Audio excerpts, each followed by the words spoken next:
Good morning, LinkedIn community. Thank you for joining us for another exciting episode of Coffee with Jim and James. It is post Christmas. I guess, James, I can get rid of the hat now. I've been wearing it for weeks. I think so.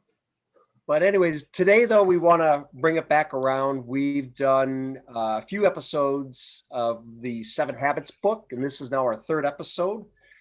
And James has lived Seven Habits for years, teaches it and such. So we're excited to bring this back. I know a lot of our audience, James, has really wanted us to do this. So we thought fitting for the holiday season to bring up this one, which is chapter number 1, being proactive.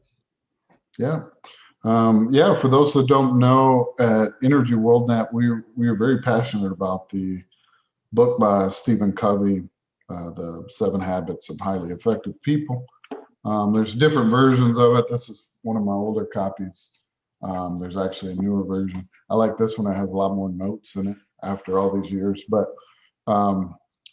it's an awesome book. It's a business fundamental. It's a life fundamental element. I think definitely recommended for business. And I think as you start to read it, you'll realize that it transcends business for sure.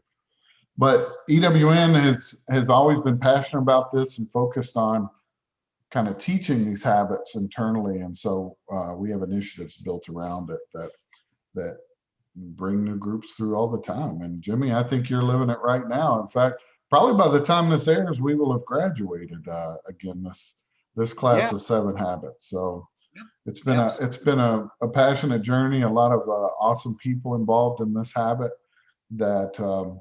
We're excited, super excited to bring another class through. So that's kind of what we do. It's honestly, it's our common language at Energy WorldNet. We talk about that all the time. There's a couple of books and a couple of principles that we pull into everyday life, and this is one of them. So that's kind of just high level, Jimmy, on what this initiative about. It was kind of, you and I were talking one day about bringing this to our group, our audience, the Coffee with Jim and James audience.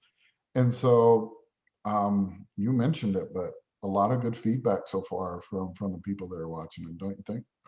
Oh, I think we've had some great feedback. I can't tell you, countless, hundreds of different correspondence in regards to that. But James, and that's some of the interesting part about this is the personal aspect of it. And, it's really easy to hear about, bringing into the corporate world and such like that. But what about, you personally? How has it affected you? Where's it brought you? Jimmy got a new dog today. It's good. This is life, Jimbo. Just roll with it. Bring that pretty dog in here. Hold on, let me get it. I think everyone should see this dog. I believe it's Jimmy will tell us. Jimmy will tell us what this dog is. This is a Catahoula leopard.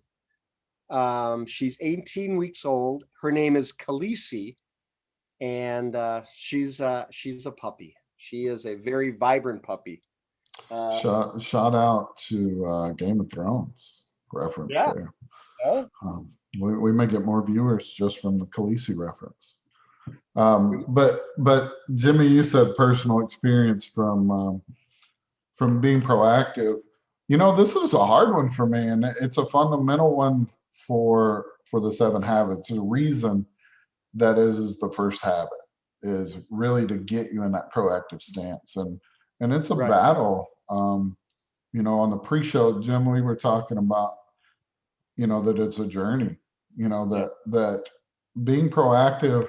You think you can flip a switch just like anything, which you can't, and just immediately everything you're going to be able to be proactive instead of reactive. The problem is there's all this programming that has went on behind the scenes already for however long that you haven't been proactive. So some things are going to knock you over the head, right? I mean, some things are going to roll in and knock your legs out from under you. But the difference is that taking a kind of a post-mortem of that and saying, okay, so the garage door broke again. This time I'm going to grease it. like, and that's a silly micro example, but look, one of my favorite kind of analogies on it is, let's use the garage door. Either way, you're going to have to grease that garage door. You can Right. do it proactively, or you can do it when it shuts down because it can't function, right? Right. So all Covey is saying is, you're going to do it either way. Why would you not do it, you know, Right get it away. out of the way? Yeah. So it's a hard one. I procrastinated a lot of my life. I'm not so much that person anymore. So I'd say that's been the biggest impact for me. Um, but I'm a work in progress, man, because there's some things I'm not very good at. I've never been a car. Listen, I'm a dude, but I'm going to say this. I've never been a car maintenance guy. I don't know. I didn't grow up in a household where I was involved in that part, right? It just happened. It was a black box.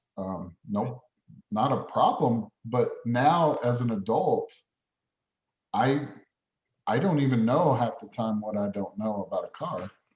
And so, and I'm probably getting all kinds of hate mail about that, but it's true. Um, but going down that path and starting to understand it, I realized there's some maintenance and some things that I could be very proactive about that in my past life I had not. So that, again, very small example, but um, it works across the board. But don't you think that by, as we evolve and, if we set our bar, not looking into the future, so to speak, like what we want to be in a year or 5 years or 10 years, but actually looking at us yesterday. And your example was a good one. Your yesterday, whether it be 10, 20 years ago or yesterday, it is, what's the word I'm looking for? It's a milestone, and then things change. So now in your life, you have kids, you have family and such. So when you look at your car, don't you have a different aspect on it? Oh, sure, sure. And even let's take, um, if we talk about that, yeah, I mean, you change as a person over the years. Obviously, your priorities change. Exactly. Um, That's what I'm trying to get to. but if we go up to the level that Covey talks about, um, and we talk about putting these principles in place, like being proactive, it transcends those types of things, because that's what he even says in that chapter, if you remember, um, is that people and things and places and all those things change. They're chaotic in nature, right? Right. They add levels and levels of complexity to the thing. So if you go up a level and say, okay, I'm not going to say I'm going to do really well about getting my kid to school early. You instead build a principle that says I'm early to everything, Right. right? Right. Right. I Yep. can't control the school necessarily one day, or the people that screw up my morning or whatever. But as a rule, I'm going to say I'm going to wake up earlier and leave earlier every single day to be more Right. proactive and not catch that traffic. Right? Right. That's the principle based approach to it, where you go up to that higher level. And that's the confusing part sometimes for people, is they go, okay, I'm going to work on being proactive. I'm going to do this very specific task. We're saying, yeah, I mean, that's great. But really what we're meaning, could you go up a level and schedule more things? You know, maybe scheduling is a very proactive task for some people. Jimmy, we use it all the time, right? I mean, if we have an idea, we go ahead and put something on the board, if it, even if it's just a placeholder, so that we can get together and discuss it more. And that's proactivity. Right. Right. And there's a feeling too, James, that when you do that, I don't know what the feeling is, if it's a feeling of accomplishment, a feeling of relief, something, it gets back to whether you said the car or whatever. If I feel that I've done something where I'm not behind the eight ball, but I'm ahead of it, I put the grease on the garage door, I put the thing on the board. We're going to talk about it. We have a placeholder, we're going to strategize about something. It's just, I don't know. It's a very good feeling, but the problem with me though, James, is that it can go, like in cycles, where all of a sudden, like, I feel like, holy buckets, today I didn't do anything proactive. I was behind the eight ball the whole day, and it And got and down. Yeah, yeah. It's easy. It's easy to fall in those ruts and those old habits. That's the old habits creeping back in is all. And the results that are still coming from not being proactive 2 years ago or Right. earlier in your life or earlier in the week. Like Right. again, you're trying to gain momentum, and those swings and those ebbs and flows are definitely that momentum starting, and then those old habits kicking back in. And then the momentum starts again. So it's the low hanging fruit in this situation is so powerful because it can gain that momentum for you to just blow through the bigger things. And that feeling you talk about, Mhm. that's the other end of that spectrum, right? So we've got, on one end, we've got that feeling of when something, you have to be super reactive, when something knocks your legs out from under you. And then you've got that feeling when you scheduled something so proactively and worked it. That's that spectrum that we're on. And we're trying to move that needle towards, where it needs to be. But it's a battle, it's a journey. You Yeah. said it earlier, it's a journey. Yeah. Um, Help us to, give us some tips that what would be your recommendation? We need somebody at a trade show and they come up to us and say, I'm so far behind, blah, Mm. blah, blah. What are some easy tips that we can give them? Um, I think, Jim, we can use our situation.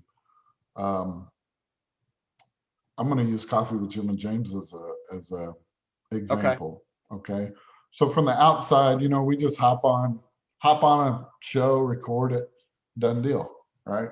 But in order to make sure we have content and episodes and they're released on a timely manner, no matter if we're on vacation or wherever it might be, there's a lot of pre-planning that goes into that. Whereas if we were flying by the seat of our pants, scheduling people on the fly, Yeah. um, the Yeah. first time one person canceled on us, our world would combust and burn into flames, right? Right. So what do? We get a very agile and proactive stance, right? And we say, okay, we need to look ahead. We need to look for the gaps. Funny enough, we're talking about that as what are we doing, Jimmy? We're recording an episode right now. It's December 15th, and this thing Yep. will air over the holidays, right? Yep. So I hope you had a happy holiday. But that's being proactive because we can sit back and got to that week and called each other and had to work during the holiday and Can I figure put it my hat out. back on now? Sure, sure. It's still good times. But you get what I'm saying? Like that's again a micro example, but getting ahead of it, Yeah. scheduling people, scheduling, building a workflow, managing the workflow. You just keep adding to it. But how did it start? It started with, man, we need to think ahead. And what happens when we can't do an episode or a guest falls through? What's our backup plan? Those types of things. That's very much proactivity in motion. Yeah, I don't, and I agree with you. And I'm just thinking personally that it kind of builds. It may seem daunting at first, Yeah. but one thing that leads to another. And it's an example is, after the wedding, when we got back, I was off for 10 days. And I was like, the first day back, I'm like, wow, everybody is going at a million miles an hour and I'm barely out of neutral, and then it took a few, a little bit to get back into the step of thing. And then it's, building it back up. And I'll tell you, pulling the 7 habits, not everything, because that was also daunting, but I pulled little things, little snippets. I'm like, all right, I sharpened the saw.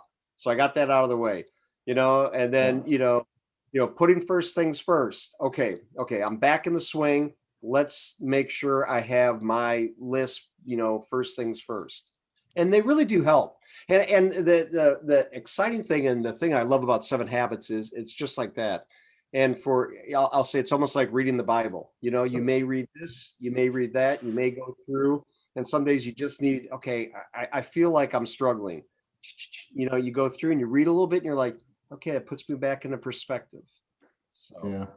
I've been blessed to be on both sides of it, learning and teaching. And I love it because every time through, I get something else, right? Very much like the Bible or some of those iconic fundamental business books that you can pick up and just it Yeah. hits you, right? Yeah. Yeah. And Yeah. and one of my favorite parts, and we're actually approaching it. I think in a couple of days, we're wrapping up this session with Seven Habits with this group that we're in. It's an awesome group. Jim's part of that, and we're doing Sharpen the Saw. And one thing we do is we ask everyone what hit them the hardest out of this chunk, right? These seven habits, which one really made the biggest noise in their world? And that is the most fascinating part because yeah, you'll have some people like, oh, I just don't put first things first, or like I gotta sharpen the saw. Everybody needs to sharpen the saw, right? But Yeah. man, when you hear those little tiny nuggets that aren't even habits, they're moments that are just not, I'm telling you, just knocks your legs out from under you. And all of a sudden you say, wow, I got to get my life together. I'm just kidding. But, man, I figured it out. I cracked the case. I cracked the code. It feels like cheat codes kind of when you really get that momentum and start going. And that's an amazing feeling. That's why we do it and preach it and hope people buy in also. And that's why we're doing it here. Yeah. We don't get paid. Stephen Covey isn't sponsoring us. Yeah. Not isn't. Oh. Well, no, it's great. It's a wonderful journey, and it's just that it is a journey, and I'm excited to be here myself. And I will say this to the audience. I think it's really important that if you're on this journey to have a mentor, a sounding board. Like I could go to James and say, I'm struggling with this. And James is, doesn't give judgment or whatever. He goes, have you tried this? Have you looked at this? Maybe this aspect might help. So I will say when you have a team, even if it's another person or two people or a little small group, I would highly encourage that. Yeah, I think that's a really good idea. Yeah. And I like you said just one more tip. I was going to say this earlier, but I think scheduling is an easy way to start. It feels like just schedule some things. We talked about it when we did first things first, and sharpen the saw even was put some things on the schedule. We have a new year coming up. I promise you, for a lot of people that are, well, not when you're hearing this, you probably won't have a clear schedule anymore. But your February probably isn't booked yet. Start then. Start somewhere.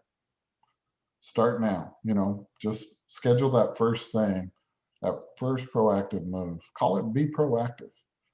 Even if you don't know what you're going to do in that time, do it. Well, how about this? People that are watching this episode now, credit yourself that you are being proactive by taking a gander. Right.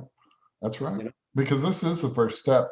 Covey says it in his book. There's two creations. The first one, the mental, and then the physical creation. This is the mental. This is how we shape that. By watching things like this and learning about these habits are the things that end up shaping that image that we go after, right? So we're shaping and building the program later in these other habits. We learn how to run it and reap the benefits and the rewards from it. Yep, absolutely. James, I think we're going to wind up. Any more words you want to say, or have you schedule a meeting with yourself for February 1, unless you can do it sooner. Schedule it with yourself that says be proactive and start figuring it out. You'll thank me later. I like it. LinkedIn community, thank you for joining us today. It's been a lot of fun. We hope the holidays are great for you. If you haven't yet, go get your copy of 7 Habits, read it, understand it, look at it. Even if it's just one page a day, it could help you. So please do that. On behalf of James and myself, we want to thank you again. Have a great day. Again, continue to have a great holiday season, and we will see you next time on Coffee with Jim and James. Bye, everyone.